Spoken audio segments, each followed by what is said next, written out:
Bonjour et bienvenue à tous dans cette vidéo dans laquelle on va faire la rétrospective de 2022 et on va faire le point sur le bilan. Est-ce que j'ai atteint ou pas les objectifs que j'avais fixés pour Référent SEO en 2022? Pour vous rappeler quels étaient les objectifs, je reprends ma liste de l'an dernier. J'avais fait une vidéo à ce sujet où je les avais présentés. Le premier, c'était améliorer l'acquisition de 100% sur le site internet. Le second, c'était améliorer l'activation sur les gens qui viennent du SEO de 20%, c'est-à-dire avoir un taux de téléchargement du bonus de 20% plus élevé que l'an dernier. Le troisième, c'était de mettre en place un système permettant de connaître la rétention des gens qui viennent sur le site.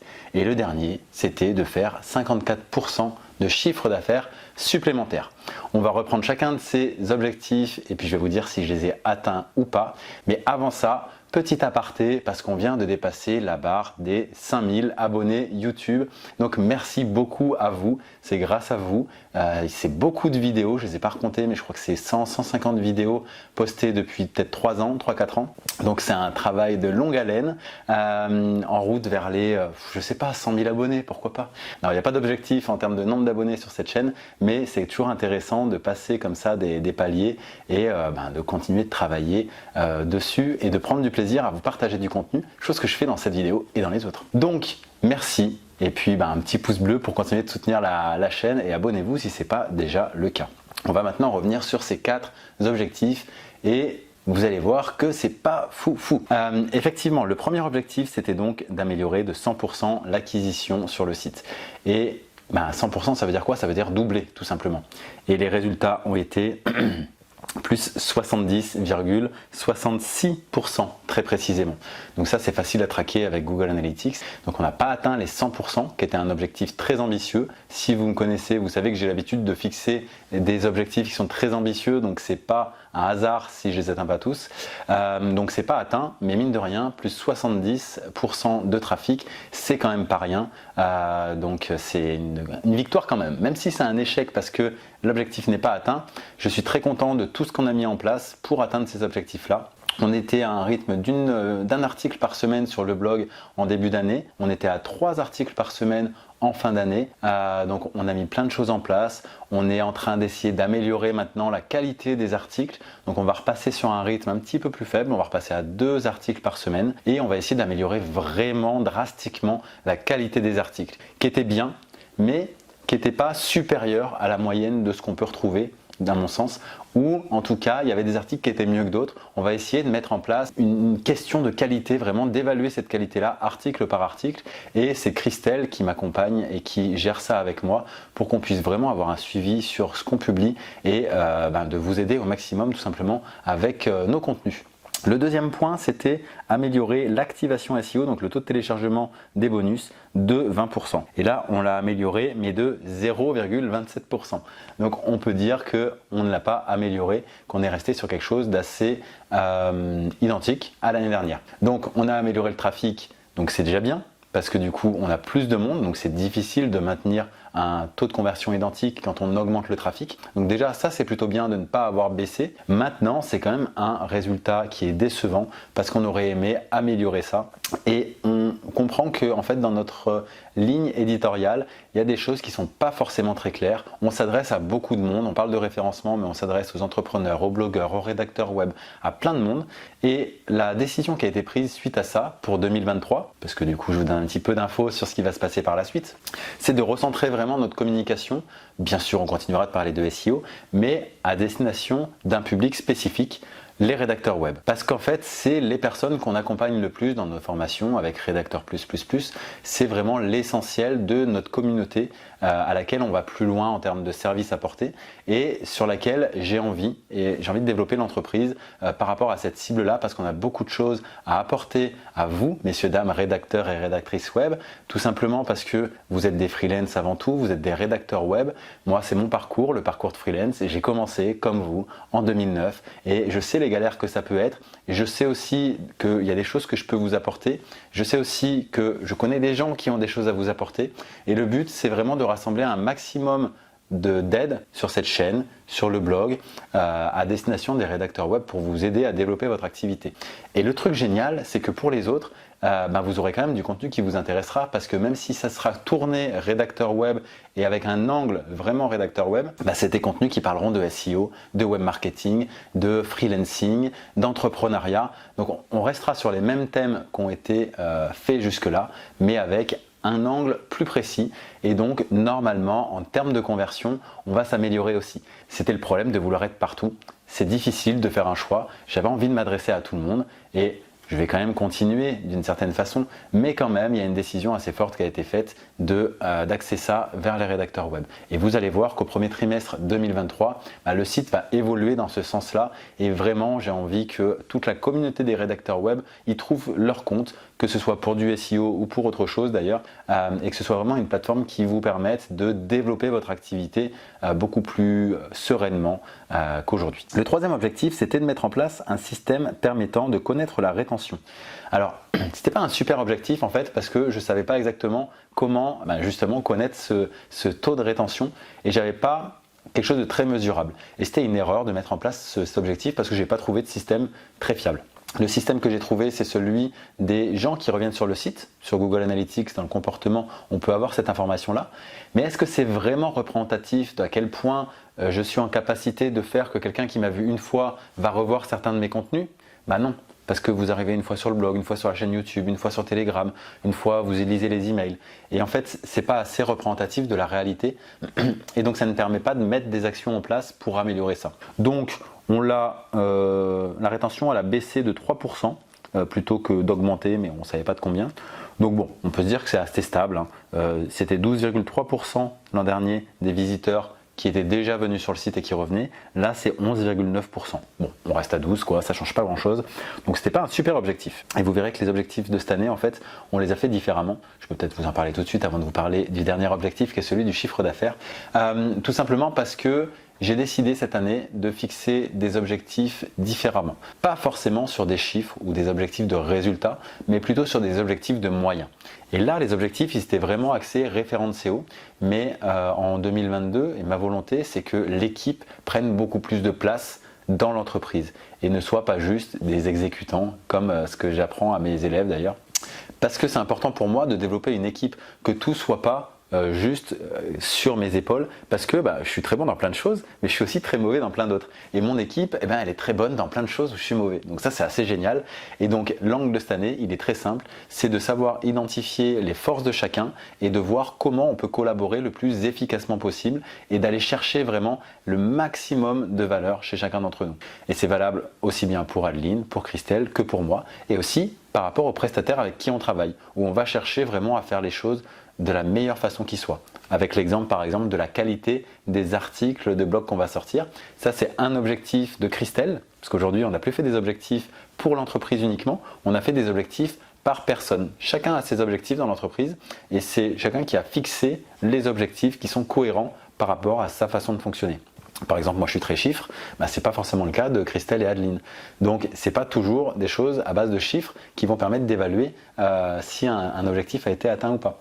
Pour la qualité des articles, par exemple, c'est quelque chose qui est plus difficile à évaluer. Donc il va falloir quand même mettre une échelle de notation, donc c'est quelque chose sur lequel Christelle est en train de travailler, pour qu'on puisse se dire, ok, sur X articles qu'on aura sortis en 2023, combien sont de qualité par rapport aux standards qu'on exige de nous-mêmes. Et l'objectif, c'est qu'on soit le plus proche possible des 100%. Pour Adeline, par exemple, ça va être des objectifs plus de à quel point elle se sent fière du travail qu'elle a fait.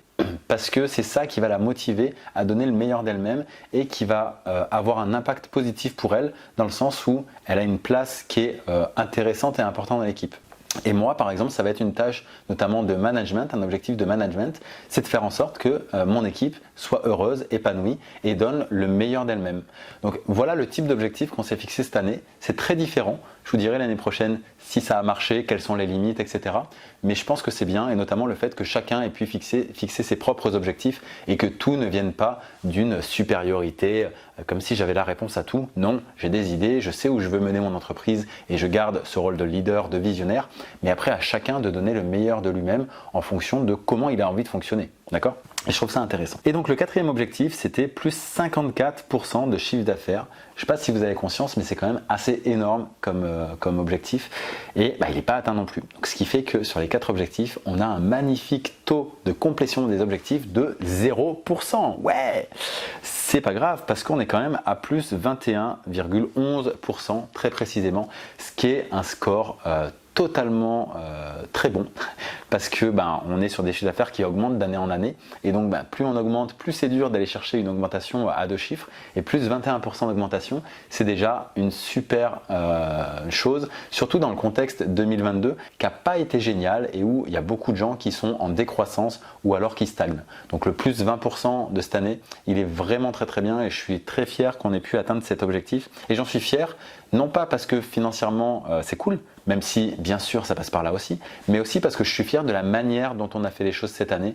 Je suis très fier du travail de chacun et ça va vraiment dans la direction dans laquelle je veux aller avec Référente SEO.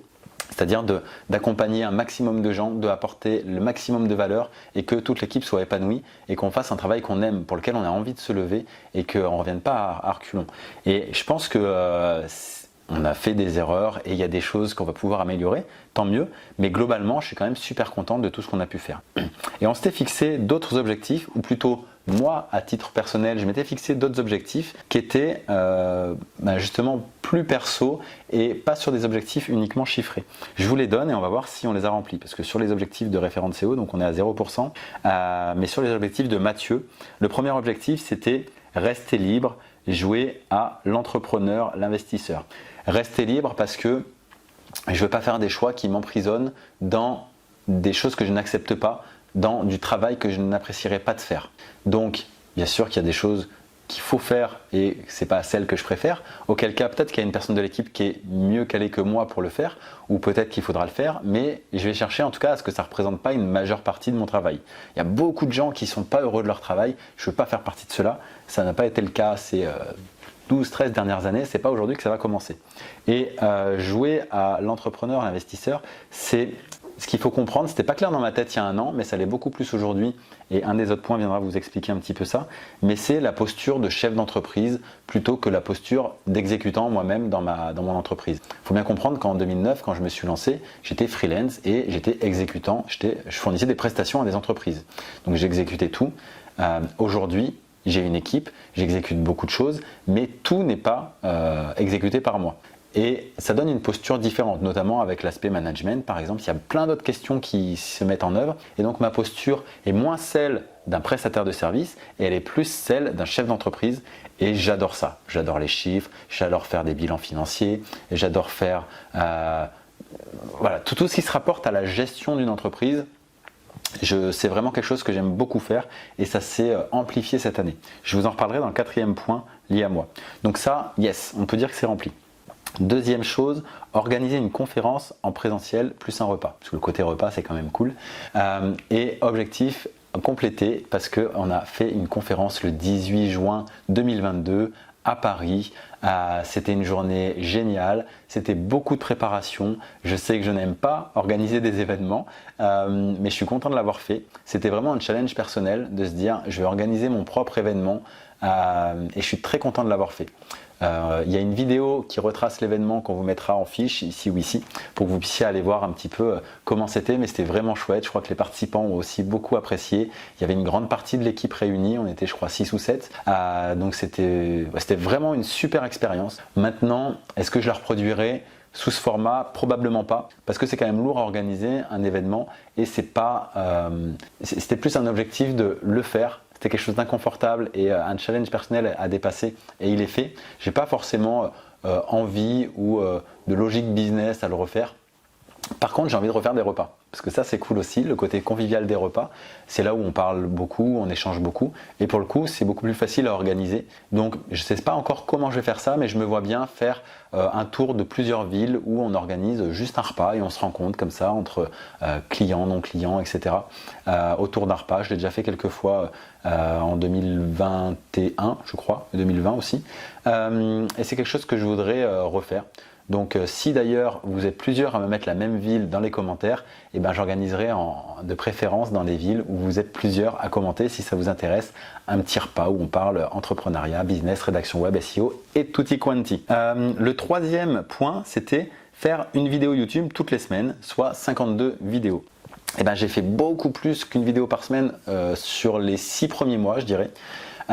Et j'en ai fait beaucoup moins qu'une par semaine sur les 6 mois qui ont suivi. L'explication est simple, c'est que l'événement, ça m'a quand même demandé énormément d'énergie. Et du coup, suite à l'événement, notamment l'été, j'ai pris beaucoup plus de distance avec le fait de faire des vidéos et de la création de contenu tout simplement. Il y avait également le gros challenge de septembre qui a demandé beaucoup d'implication. Donc c'est vrai qu'il y a eu un espèce de repos, on va dire, de ce côté-là. Mais j'ai tellement bien bossé sur le début de l'année qu'on a quand même atteint 54 vidéos sur l'année. Donc l'objectif est complété. Juste, c'était pas une par semaine, c'était un peu plus au début, un peu moins à la fin. Mais là, je compte bien reprendre quand même ce rythme-là. Et notamment avec l'équipe qui participe aux vidéos maintenant et qui donne un nouveau format de vidéos avec les capsules qu'on fait tous les trois avec Christelle et Adeline. Vous les avez peut-être vues, sinon allez voir les autres vidéos sur la chaîne où je trouve le concept plutôt simple, cool, efficace et ça va dans la logique aussi de vouloir développer l'image de l'entreprise et pas uniquement la mienne. Donc dites-moi ce que vous en pensez, est-ce que ça vous plaît qu'il y ait également d'autres visages. Je ne vais pas disparaître, rassurez-vous, mais c'est intéressant d'avoir plusieurs angles de vue. Et le dernier point personnel, c'était m'autoriser mes lubies, passer à l'action, faire un truc fou. Alors j'avais aucune idée de ce que ça pouvait être, mais je me suis dit je vais être ouvert d'esprit et je vais accepter ce qui s'offre à moi.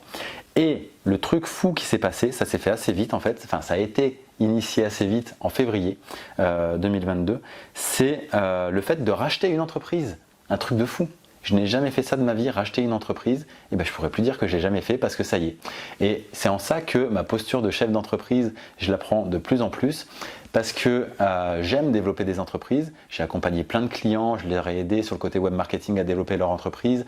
Donc il y a plein de choses que je connais, mais j'avais jamais fait le pas de racheter une entreprise et c'est quelque chose qui m'intéressait. Notamment en ce moment, il y a l'émission Qui veut devenir mon associé que j'ai beaucoup aimé l'an dernier et que j'aime encore beaucoup cette année et qui m'a intéressé au monde du private equity, c'est-à-dire de rentrer dans des entreprises en tant qu'actionnaire.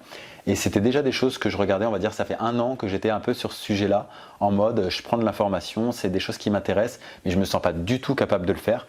Et finalement, je me suis dit, comment ça se passe pour acheter des entreprises, pour rentrer dans les entreprises, c'est dans quel cercle qu'il faut être, c'est un monde très fermé, c'est très rare que les entreprises marquent sur leur porte qu'ils cherchent un repreneur. Et donc j'en ai parlé autour de moi et c'est le fait d'en parler tout simplement qui a créé une opportunité parce que j'en ai parlé avec une personne qui m'a dit ça tombe bien, ça fait 15 jours que j'ai décidé de revendre mon entreprise. Et il se trouve que cette personne-là c'est un ancien client à moi qui est devenu un ami et on a commencé à discuter de ça en février et ça a été acté en septembre, donc ça met un petit peu de temps. Mais ça a été relativement rapide, en 6 mois finalement, un peu plus de 6 mois, ça s'est fait. Donc maintenant je suis l'heureux propriétaire avec ma femme d'une entreprise qui commercialise des défibrillateurs et pour lequel le gros enjeu, il est double, à mon niveau en tout cas, c'est de structurer l'entreprise, et ça c'est quelque chose que j'adore, mettre des process en place, automatiser un certain nombre de choses, c'est un petit peu old school on va dire aujourd'hui, et il y a plein d'outils informatiques à mettre en place pour aider à pouvoir gérer plus de volume. Il y a aussi des problématiques de management parce qu'il y a des gens à gérer, il y a des salariés. Et il y a aussi une question de web marketing qui est super importante parce que ça va être du e-commerce tout simplement. Et l'idée aujourd'hui pour les défibrillateurs, c'est qu'il y a des obligations pour les entreprises de s'équiper de défibrillateurs, mais la grande majorité des entreprises ne sont pas au courant. Et une partie de notre rôle, ça va être de communiquer et de sensibiliser sur Internet à cette information-là et à l'obligation et à l'intérêt de s'équiper de défibrillateurs, même quand c'est pas obligé. Parce que tout simplement, ça sauve des vies. Je pense qu'il n'y a pas besoin d'expliquer pourquoi c'est bien de sauver des vies, surtout quand c'est juste un petit investissement pour une entreprise d'installer un défibrillateur.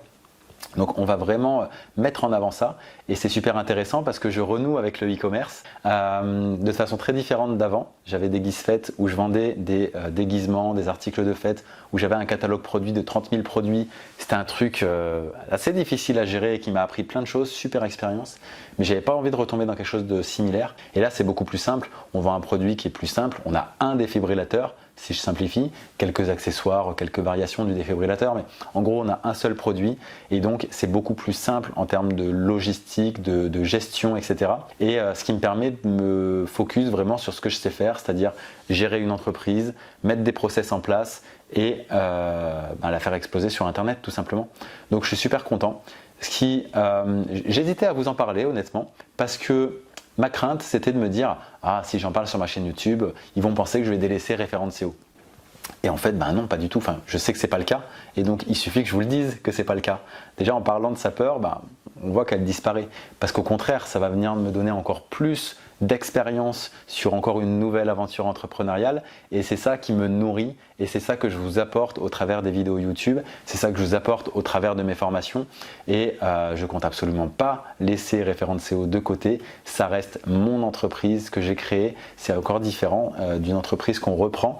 C'est deux choses très différentes mais très complémentaires et j'adore cette complémentarité et j'ai envie de prendre cette posture de chef d'entreprise, de continuer de vous accompagner, d'apporter de la valeur au plus de monde possible et j'adore ça quoi. Je kiffe mon quotidien d'entrepreneur. Donc c'était une superbe année 2022, même si vous voyez qu'il n'y a aucun des critères de base qui a été coché, des objectifs de base, mais en fait tous les critères, les objectifs perso ont été cochés haut la main et du coup ça en fait une année exceptionnelle, vraiment très très bonne et je nous souhaite à vous, à moi, à mon équipe que 2023 soit dans la continuité de ça et qu'on s'éclate et quand on s'éclate on fait des choses merveilleuses et c'est top. Voilà ce que je peux vous dire dans cette vidéo. Donc voilà, les objectifs de 2023 sont très différents. On va continuer de faire des vidéos, on va continuer de faire tout ce qu'on fait, mais on va le faire, on espère en tout cas, c'est l'objectif, de meilleure façon, de façon plus qualitative, de façon plus régulière. Tout ce qui fait le succès d'une entreprise en fait, la régularité, la persévérance, apporter de la valeur, bien comprendre son persona, développer des produits ou des formations. Voilà, on va continuer de faire tout ça. Donc j'étais super ravi de faire ce point avec vous, j'espère que ça va vous apporter dans votre réflexion personnelle pour fixer vous-même vos propres objectifs en fonction de là où vous en êtes, etc. Peut-être vous inspirer à faire des choses qui vous paraissent hors de portée, parce qu'une fois que c'est fait, maintenant je me dis racheter une entreprise, c'est facile, peut-être que je vais en racheter d'autres. Alors c'est pas si facile que ça et je vais peut-être pas en racheter d'autres tout de suite, on va se calmer. Mais globalement, ça démystifie quand même quelque chose qui nous semble inaccessible. On est capable de tout à partir du moment où on s'en donne les moyens. Et je trouve que c'est un beau message à faire passer. Donc voilà, je vous le fais passer. Je vous dis à très bientôt. Likez cette vidéo si vous l'avez aimée. Laissez-moi un petit commentaire si vous voulez. Et puis je vous dis à très bientôt.